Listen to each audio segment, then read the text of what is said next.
Hello everybody, welcome to Literary Lushes with your hosts Megan and Samantha. And today is day 11 on our 13 short literary spirits. Hell yeah, it is. Woo woo! And it also aligns with one of our normal episode dates. Yes. So keeping up with our theme of 13 short stories, we do not pick a short story. No. But we are doing a short episode. Right, where we're going to make the drink and talk about the book all at one to keep up with the other episodes in this Halloween segment. Yes. And the book that we are talking about today is another Joe Hill book. I just kind of realized that we picked two Joe Hill stories. It's all right. This was a good one. It was the heart-shaped box. Yes. It doesn't say if it was a literal heart-shaped or if it was like Valentine's Day heart. I'm assuming Valentine's Day heart-shaped. That's what I was thinking because too. That's a weird shaped box. It would also have to be a pretty big box to fit a man's suit. Right? I thought that was kind of odd too. Anyways. Anywho. So, and it is a love story-esque. It started kind of out like that, and then it turned weird, but anyways. Yeah. Anywho. So the drink we're making today is Dead Man's Suit. All right, let's make it. Let's make it. So, in a cup filled with ice, because we're feeling fancy, we're feeling frisky. Who needs a shaker? Do I need my own cup? I mean, if you're going to be, am I drinking alone? No. So how do we start this now that I have my glass? So for today's drink, we're doing Dead Man's Suit. Yes. And again, in a glass filled with ice. We're going to do, and I, in true fashion, have not taste tested this. Oh, this is going to be great. Yeah, it's going to be fun. You're going to take, did you pre-open this? No. I just tried to unscrew something that's still wax sealed shut. I'm trying to open a bottle of Maker's Mark whiskey right now. So you're going to open up your bottle of whiskey. We're going to do half an ounce. And I know our glasses are not half, or an ounce, but we're just going to roll with it. Ooh, that's good audio. It's definitely more than half, but that seems cool. Half for me. Please. You just touched my boob. I'll cherish it forever. Am I Florida or am I Georgia? Well, don't think either of us should be Florida. Okay, thank you. I was waiting. I thought for sure you were going to say you're Florida. And I was like, oh, well, you're born and raised in Florida. And I'm like, but that means that, I was psycho? No, that you were molested and the other one was molested too. Georgia. Well, yeah. Well, I mean, she got paid and she said it wasn't really, but when you're having sex with a 13-year-old and you're an old man. She wasn't murdered. So, there's that. Almost. Georgia? Well, yeah. Almost Then doesn't we're going to do half an ounce of tequila. We did clear tequila. Sure. This is... And then, it's supposed to be lime juice. So we didn't have any lime juice? We're going to use lemon juice. We didn't have any lime juice? I don't see any. So we don't have lime juice, so we're just going to do... Lemon. And I just totally missed the glass. And I keep touching your boob. I'm sorry. They're big. I can't help it. Okay. Okay. And then honestly, I didn't measure that, so good luck. Have you already been drinking? What is your problem? I'm tired, man. Okay. Then you're going to top it with ginger beer, which does not actually have any alcohol content in it. It is just essentially a more strong flavored ginger ale. Can I smell it before you pour it in my glass to decide if I want ginger ale instead? It literally smells like ginger. It smells like cleaning supplies. No, it doesn't. It smells like ginger. You can put ginger ale. You're going to just give it a real good stir. And if you die while drinking this and you're wearing a suit, you're welcome. I am not looking forward to this at all. I like Moscow mules. I don't like ginger ale, but I like ginger beer. So, bottoms up.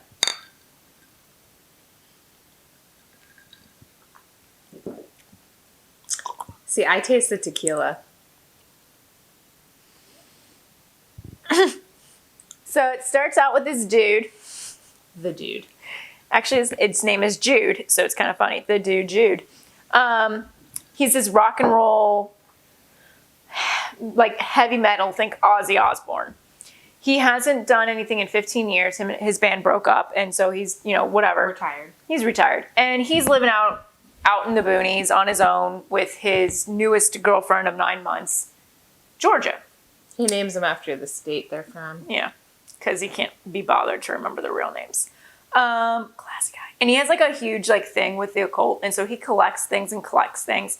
And the buddy that works for him, Danny, is like, hey, there's a ghost for sale. And normally people send him things, because he's famous, and so he doesn't bother buying anything. Mm-hmm. And he's like, that's kind of weird. Why are you finding a thing for a ghost for sale? And he's like, oh, we got an email saying it's something that it seems like you'd be interested in. And he's like, okay. So he's like, go ahead and buy it. So he buys this, and they're saying, it not only is it a ghost, but it's a ghost in a suit. Yes. Because the original suit didn't fit him, so they had to buy a cheap-ass suit from the burial people. And they're like, if you invite him and you take the suit, he'll come with it. Yep. Just like ghosts a lot of times are attached to a certain place. So this ghost is attached to the suit, hence the drink name, Dead Man's Suit. Yes. And so he gets it shipped to him. Georgia opens it. She pricks her hand with something. It's never, she doesn't see what it is, whatever. But the suit comes in a black heart-shaped box. Oh yeah, forgot about the part. name of the book. Guess, surprise, there's a freaking ghost, and it's trying to kill him. Oh my goodness. So then he's like... And anybody close to him. So he's like, oh my God, I got a call to see... He's like, it's shocking. I didn't ask who was selling it. I didn't, whatever. So I just made an impulse purchase on the internet. So he calls this person, and he ends up finding out that it's his ex-girlfriend, Florida's sister, Jessica, who sold them their stepfather's dead body, like ghost. Sorry, his ghost, not his dead body, his ghost. Yeah, they're not trafficking in cadavers. Because the stepdad, I feel like I'm shouting, the stepdad and the sister wanted to get back at Jude because Florida killed herself shortly after Jude broke up with her. Yes, and she was manic depressive. So when he found out, he couldn't handle her lows, so he kicked her out, and she was very devastated. And so the stepfather and the sister are hypnotists, and they're really completely about knowing ghosts and being able to talk to ghosts, mediums, palm readers, you name it, they do it. And Florida could actually read palms. So that was the only thing she could do. She's like, palm reading's easy. So anyways, the ghost whispers in your ear to do things and to kill yourself. Oh, there's a bug. Hello. Hi. That's creepy. Maybe it's the dead I know. man. I was like, Yeah, so he would, Jude would see him, in the hallway and stuff, and, sitting on his bed, but Georgia never really would see him. Danny, his assistant, would never really see him either. But he could manipulate you into doing things you didn't want to do. Just be whispering creepily in your ear. Yeah, and so he would, he was always trying to get Jude to kill himself and to kill Georgia. And he got Danny to kill himself by hanging himself. And so finally, and Danny called Jude from the beyond. Yep. And contacted him and tried to warn him. This is what happened. He even tries to kill their dogs. So then the interesting thing was his dogs, who Jude kept outside the whole time. I'm like, But then he ends up finding out the dogs are actually really good protectors. They're essentially familiars. Yeah. And so their spirits can attack the ghosts. Anyways, it was really cool and interesting to read. And so after that, he's like, yeah, you dogs can lay in our beds. You can stay with us. You do whatever you want. Which should have been that way from the beginning, right? Jude. I mean. So he packs him and Georgia up and the dogs, the two dogs. And they head to Florida because he's going to go and try to talk to the sister to be like, what I'm going to kill you. You need to get your stepdaddy. Take your stepdad's dead man suit back. Yeah. Which he tried before they drove down to Florida, and she was like, you bought the suit, you bought the ghost, he's your problem now. So he knew he'd follow him, and I think that's why he... And then they also tried to torch the suit at one point. Because the ghost told Georgia to burn it, because in that way he couldn't ship it back. Because he was originally going to ship it back. He's like, why didn't I think of that before? And she thought she did such a good thing, and he didn't have the heart to tell her, you actually made things worse, but cool. He's a very interesting character. We really could have done a full episode because there's We so really much. could have done. It was a great book. It was We a highly recommend great it. book. Yeah. So, anyways, you can take over from when they visit the grandmother. So they go on their way to Florida. Pick out the wig hair. Cute. And they end up stopping at Georgia's grandmother's house. Yes. And they have the idea of trying to contact Florida from the beyond, which I don't mess with Ouija boards, but good for you. I don't mess with them. Oh, I thought you meant me. I'm like, no, it's that's a placemat. Yeah. I meant like Georgia, like playing around with it. Yeah, I don't know. To contact Florida from the beyond to kind of be like, hey, what's up? Because when Florida died, Jude found like letters from her, and some of the stuff that Jessica, her sister, was telling him just didn't really seem to add up. So then it kind of dawns on Jude that Florida didn't kill herself. She did not. She was murdered. Bomb, bomb, bomb. Spoiler alert, we should probably put a warning in the beginning. I will. Anyway, so they are able to contact Florida. They're able to contact, I want to keep calling her Anna because that was her real name, Anna, Florida, from beyond the grave with the Ouija board at Georgia's grandma's house. And she kind of helps them realize that she in fact was murdered, whatever. I'm sure this looks wonderful. And then, you look beautiful. Oh, wait, I'm so far away. You're so sweet. So then they end up getting to Jessica's house, who is Florida's sister. And they get there just as Jessica's 12-year-old daughter, Reese, is leaving for school. And this is where the story takes like a sharp left turn for me. You're like, oh, okay. So you find out that Jessica willingly slept with her stepfather as a young girl and would help him hypnotize Florida so that he could have sex with her as a child. So you think do you think Jessica was hypnotized too? It made it seem like she willingly did it. Because she hypnotized her. But she was also a hypnotist. Like, she kind of followed in his footsteps. I guess she could have probably unhypnotized herself or something. Yeah. Like, It seems... The picture Joe Hill painted was that she was, like, a willing accomplice in it. Okay. And was older than Anna, or Anna Florida, so I don't know, like... I don't recall exactly how old she is. But you also find out that she willingly let her stepfather have sex with her 12-year-old daughter, Reese. And then you're like, what the f***? So it turns out, again, spoiler alert, Florida found out what was happening to Reese and was like, you did this to me. I'm going to tell the authorities. And the stepdad and Jessica freaked out and killed Florida, staged it to look like a suicide, and then pinned the blame on Jude, as you do. I mean, okay, you could have done that, but like, I feel like they set themselves up to fail because when, like, they could have just said, okay, it was Jude's fault, whatever. They could have sent an angry letter. They could have just, left it at that, and things would have been hunky-dory for them. Then the fact that they sent the dead body, Jude got, granted, it didn't go according to plan. Like, they wanted to kill Jude, and then, like, Jude killed Georgia, and it be, his name be tarnished. I get it, but, like, if you getting away with shit, don't push your luck. No. Not that I recommend you trying to get away with half the crap that they did. Like, that's horrible. Rape. Yeah, it's freaking horrible. But so while they're confronting Jessica about this, Reese actually comes back inside. She didn't actually go to school. And she acquired a shotgun at some point. It's Florida. Why are we surprised? And Florida woman. Florida child shoots up household. Ugh. After being raped for 12 years. Yeah, right, Jesus. And so she tries to, I think this was kind of like Stockholm Syndrome. She tries to go after Georgia and Jude, which again, they're strangers to her, so she doesn't know. And she ends up killing one of his dogs. So one of his familiar protectors is gone.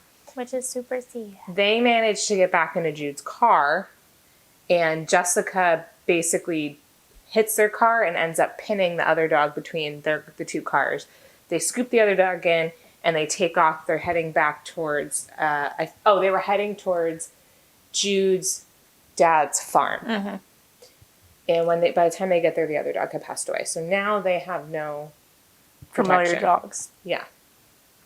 And they were the most loyal dogs. Yeah, holy hell in a handbasket they were. Ooh, they were good dogs. Anyways, so By the way, Florida predicted a lot of this stuff by reading his palm 3 times. Like going back to talk, dad and anyways, good. yep. So back to his dad's. This is a really great story. So they get to his dad's, and his dad is not doing well medically and is basically On death's door. Yep, and his Jude's aunt is his caretaker. And the stepfather ghost basically tells her, like, shows her vision that if she stays in the house, she's going to be carried out in, like, a body bag. So she's like, boop, I'm out. Peace. Deuces. Leaves. At that point, the stepdad decides now is a great time to possess Jude's father's body, which works, like, super well. And they realize that now is the perfect time to do the golden door, which will allow Florida to cross over from the beyond into the mortal realm to help them defeat the stepfather. Which is what Florida told them through the Ouija board at George's grandmother. Yes. You're following along. Congratulations. Woo! It's a great book. We're just doing a really bang up job about telling you what happened. We're trying to like keep it as short as we can. Yeah. So they do the golden door. They do the golden door. Florida comes through, takes control of Georgia's body, and Georgia and Anna, Florida, Anna, together manage to wrestle Jude's dad / the stepfather ghost through the golden door to the other side. You can't cross back over. And then Jude's like, well, shit, there goes Georgia. Like, she sacrificed herself. It's not her fault. He decides to try to go after her. And when he crosses over, he goes through the door. He finds himself in a black car driving down a long road. Just like Danny. Just like Danny did when he crossed over. And Florida and Georgia are in the car with him. And, sentimental things happen. They manage to cross back over to the mortal realm. And it turns out to be a happy ending. They end up getting married. Georgia and Jude. Not the 3 of them. No. And Florida's she's dead. Yeah. She's dead. And fast forward 5-6 years, and a young woman comes knocking at the door, and it ends up being Reese, Jessica's daughter. Right. And she said that her aunt, Florida, would visit her in her dreams all the time, and they would always ride down this dark road in a black car. And her aunt would always talk about that day that Jude and Georgia came to visit. Yes. And said, hey, they were just trying to help you that day. And, you should be thankful that they were there. And so Reese says, after you left, they found out what my mom did, what my stepdad did. My mom's now in jail. And now that I'm older, I kind of realize how up all this was. And I just want to thank you. Yeah. So it was a really good book. It was a really good book. A lot of layers. Thought it was interesting. There was one part where he was like, Georgia was the tannest girl he'd been with in a while, and she was still even pale at that point. Rock and roll, baby. And he's like, this kind of, when you're living the lifestyle of heavy metal, you kind of have to keep that, we're all dating gothics. Like, goth is the only way to go. Like, you can't have a bubbly sun bunny. Mm-hmm. There was a lot of things that I thought that was very interesting. And as I was like driving, because we listened to it on audio. We both got the audio, which is why there's not a copy of the physical book here. So I like listened to it and I was like, oh, I gotta remember that. And of course I don't remember. Which the audio was great, by the way. That was pretty good. Yeah. And I liked the fact that it was a mix of true crime with paranormal. Yes. I liked it. It was good. It was scary at some points, especially the scene where he was like hypnotizing them when he was in the bedroom, like when he woke up in the middle of the night and Florida was downstairs with the TV with a snuff film. Mm-hmm. I thought, like, that scene, I just got the worst chills. Like, I was like, that is so... I got the heebie-jeebies whenever he would see the stepdad's ghost, like, in his room or sitting in the chair in the hallway. Fedora. Yeah. Or, like, when he'd, like, walk by and he'd hear him whispering and he'd try to, like, pretend like he couldn't hear him. Like, that's what creeped me out, is just the passive interactions. So, yeah. But we highly recommend it. It was a great book. Great book. Perfect for Halloween. Yes. Definitely not kid friendly. No. But And it's not a short story. not a short story. But it is Shorter good. episode. It is a shorter episode. So, and for our next episode, we actually have a very special episode next time. We were lucky enough to get an advance copy. Like our next real episode. Our next real episode. Next Halloween special episode. We were lucky enough to get an advance copy of Marissa Meyer's new book, Instant Karma. Instant Karma. Before it was released, it actually comes out November 2nd. Yes. So we interviewed her, and we are going to post Next week. an episode that would normally be on an off week. We're going to post it to align with the release of her new book, Yes. Instant Karma. So we're super excited about that. Thank you, Marissa, for Thank you. letting us do that. And be sure to check out our other 13 short literary spirits. We have some makeup tutorials on there. And super fun A stuff. lot of great bloopers. So many bloopers. Anyways. And with that, we say, stay rockin' with your libations.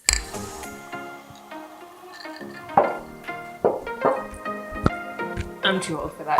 I don't know how they do it. And today is day 11. Let me do that again. On the short literary Lushes. Nope. I messed up. I slurred on something and I was. You didn't set up my own cup for I me? didn't know what cup you wanted. I'm sorry. I am an excellent co-host. Welcome to Cooking with Sam. How's your hairline? It's falling. Florida. It's super itchy. It's probably going to come off here in a minute. But it's like itchy on my neck and Beyond. Oh my god. Costume change. If that's not rock and roll, I don't know what is. So, Megan's fixing her rock star hair. So they're able